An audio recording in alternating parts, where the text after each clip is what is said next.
Salut les costauds, bienvenue sur la chaîne Crypto Altero.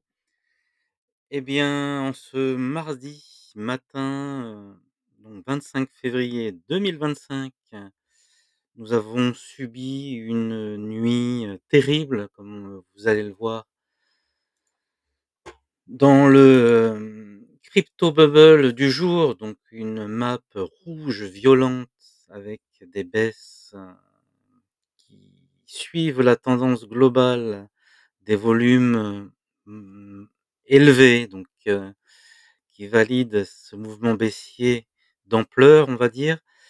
Donc Bitcoin qui retrouve des volumes supérieurs à Ethereum, mais plus cohérents avec, la valeur de l'actif, puisque ce week-end même Ethereum avait fait des volumes plus importants que Bitcoin, ce qui est relativement rare pour le souligner, mais les volumes n'étaient pas non plus monstrueux. Donc oui, une matinée plutôt rouge et malheureusement, j'ai envie de dire que ce scénario, était plus ou moins prévisible. En tout cas, je l'ai marqué par, 3, enfin surtout 2 shorts vidéo qui coïncidaient en ce sens.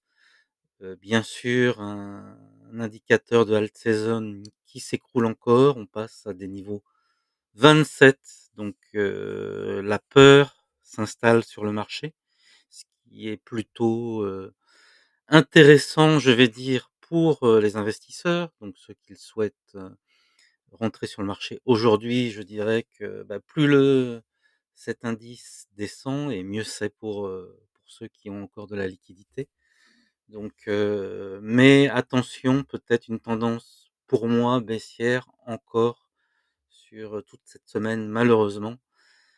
Donc j'avais parlé dans 2 shorts dont, le 5 février 2025, vous voyez ici, donc d'une possible chute sur 3 niveaux de volume, donc une analyse purement sur le volume et cela semble se confirmer aujourd'hui. En tout cas, nous allons voir. Il faut se préparer au pire pour envisager le meilleur de toute façon. Donc voilà, j'avais fait aussi un deuxième short ici, donc en date du 16 février, en donnant des probabilités de retour à ces 3 niveaux. Donc là, ça date de 9 jours aussi. Donc effectivement, ce premier niveau-là, autour des 2 140 $, nous allons le voir, me semble être un point de rebond, plutôt, probable, voilà. Donc là, si on analyse ce matin CoinGlass, donc sur, Ethereum, bah, des intérêts, open interest, donc des intérêts ouverts, donc sur le marché futur, plutôt en baisse. Je pense qu'il y a une peur aussi, hein. Hop, voilà, donc ça a l'air de chuter, donc pas très révélateur sur donc en termes de poursuite du cours. Si, ça pourrait quand même donner, plutôt, un sentiment de perte de cette tendance haussière baissière pardon, puisque un open interest qui monte, valide le mouvement baissier et là, en l'occurrence, il a l'air de baisser. Alors attention, hein, on n'est que 7 heures du matin, 7h41, donc les choses peuvent s'inverser. Donc les volumes, qu'est-ce qu'ils nous disent sur Ethereum? Les volumes, aïe, ça a du mal. Les volumes, bah, semblent, en tout cas sur voilà, on est bien le 25, c'est ça. Donc les volumes par contre ont l'air de monter, ce qui n'est pas rassurant. Donc un volume qui monte sur un prix qui baisse, ça valide la baisse, hein, ça on l'a toujours vu. Sur le graphique en lui-même, en weekly, donc on est toujours dans notre trend baissier, hein.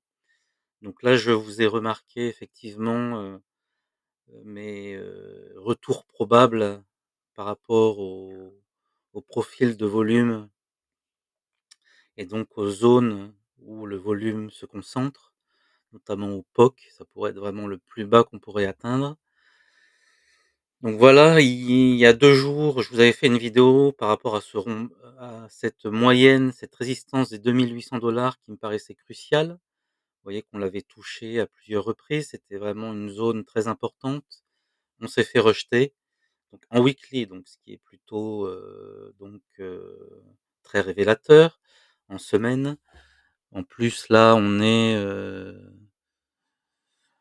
est sur quand même on a ravalé, plus de 2 fois la bougie précédente, donc ce qui n'est jamais très rassurant.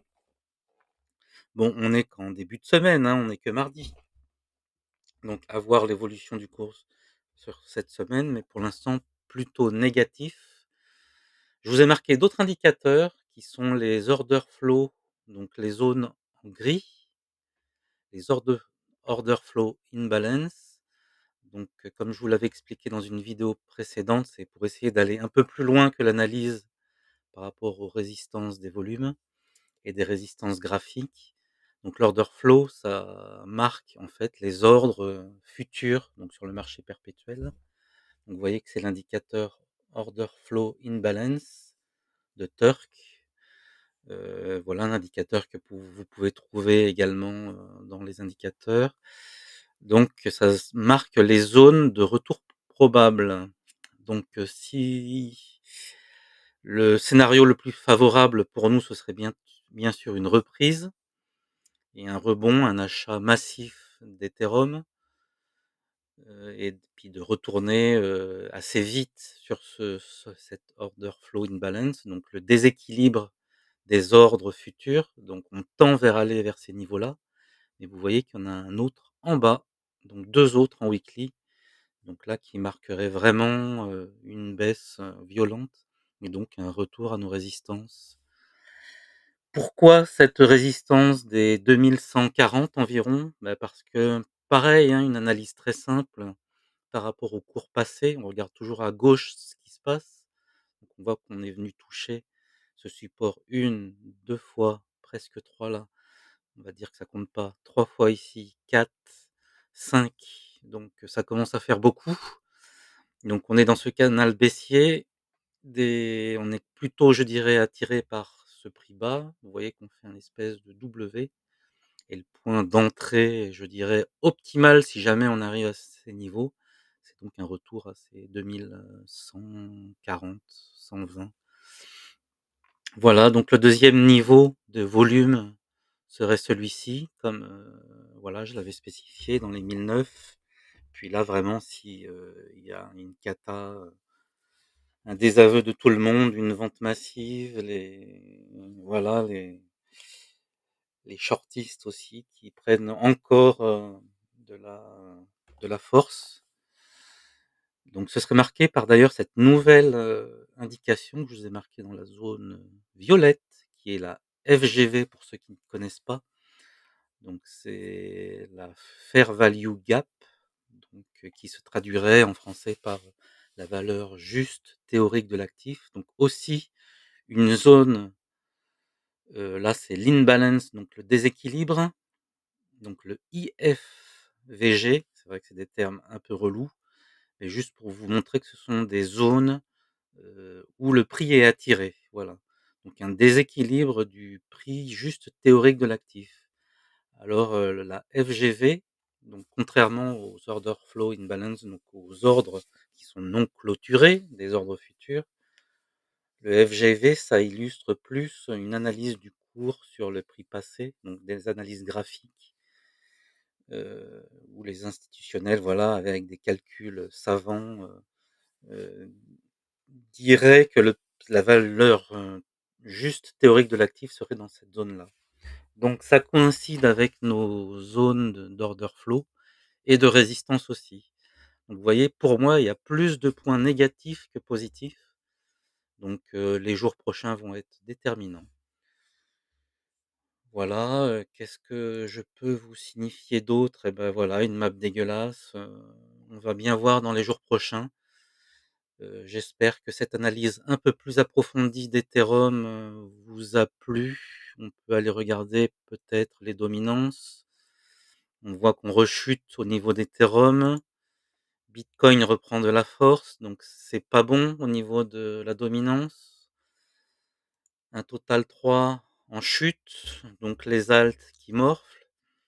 Bon, ben voilà, encore des indicateurs malheureusement négatifs.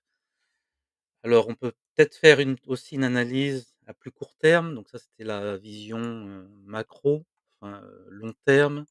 Si on descend en time frame, ben on voit qu'on est en journalier sur 2 grosses bougies descendantes dégueulasses, pardon. On va redescendre encore en 4 heures. Vous voyez que là, en daily, même le RSI, il pourrait encore chuter violemment sur les niveaux des 20 ou plus bas. Donc encore, un sentiment baissier. Si, on coupe ça, cet order flow là, une balance et qu'on met nos petites bandes de Bollinger qui sont plutôt, un indicateur très, très, très utilisé par tout le monde et pertinent. Voilà, sur ces analyses, plutôt court terme, on va voir. Donc en daily, bah, voilà, ça rechute en dehors du nuage, en daily, donc mauvais signe. En 4 heures, bah, c'est pire. En 4 heures, comme on peut le voir, on était sur une zone de compression du Bollinger et on sort du Bollinger. Donc là, c'était une faible volatilité pour partir vers un mouvement baissier fort. Donc encore pour moi un signal baissier fort. On va peut-être encore redescendre, allez, en 1 heure pour voir comment que ça se passe. Et ben ça confirme la tendance 4 heures, hein. Vous voyez que là, le nuage de Bollinger, donc il grossit. Donc on sort de cette zone de compression, donc de faible volatilité pour aller vers une forte volatilité avec un mouvement baissier d'ampleur. Vous voyez qu'en 1 heure, c'est vraiment pas fameux. On a atteint des niveaux de RSI qu'on n'avait pas atteint depuis pas mal de temps, donc vraiment très, très, très bas. On a peut-être encore, vous voyez, on était descendu à 8, c'est un truc de malade, le 3 février. Donc là, 20 jours après, on retrouve des niveaux très faibles. On n'est pas encore descendu aussi bas, mais la moyenne 14, moyenne mobile 14 du RSI 14, bah, j'allais dire, elle est encore, en phase baissière. Vous voyez? Si on trace la tendance, la ligne, donc la tangente ici, on peut peut-être la mettre même en jaune. Échappe, mince, je fais des bêtises. Hop, hop, vous voyez que si on se cale par rapport à la moyenne jaune, on va réduire ça, on va se mettre en jaune. Vous voyez qu'on est sur un mouvement quand même plutôt baissier aussi au niveau du RSI, donc on rechute. Alors je pense que ce qu'il va falloir vérifier comme métrique en 1 heure déjà à court terme aussi, c'est peut-être, voilà, une divergence. Bon là c'est pas très clair, là on se stabilise. Si pour l'instant effectivement, le RSI diminue, mais attention comme je viens de vous le montrer, une, une donc une tangente qui a une moyenne plutôt descendante. Donc le prix pourrait continuer, du RSI à baisser. Donc voilà, tous ces indicateurs, pour moi sont quand même relativement, bearish malheureusement. J'espère que je me trompe et que l'on va repartir très vite, mais comme je vous dis, autant se préparer au pire pour avoir des jours meilleurs. Donc et cette dernière analyse de la Bitcoin dominance, de l'Ethereum chute encore, voilà, que des sentiments baissiers malheureusement. Donc bah, courage, les altéros. J'espère d'ailleurs entre parenthèses que mon clip, vous a plu. Un petit délire, mais voilà, heu, qui voulait dans la démarche vous montrer de manière plus humoristique les bonnes pratiques à avoir et donc comme je le disais dans ces confidences crypto, altéro, bah, ne paniquez pas, ne cédez pas au FOMO. Le plus important, c'est de garder ses positions et j'espère que ce petit clip humoristique vous aura donné envie de suivre ces recommandations, de ne pas vendre en panique. Justement, le Fear and Greed nous dit que c'est la peur extrême et que c'est le moment d'acheter ou en tout cas de renforcer des positions par palier. Donc voilà les costauds, bah, je vous dis à très bientôt et je vous souhaite une très bonne semaine. Ciao, ciao les costauds.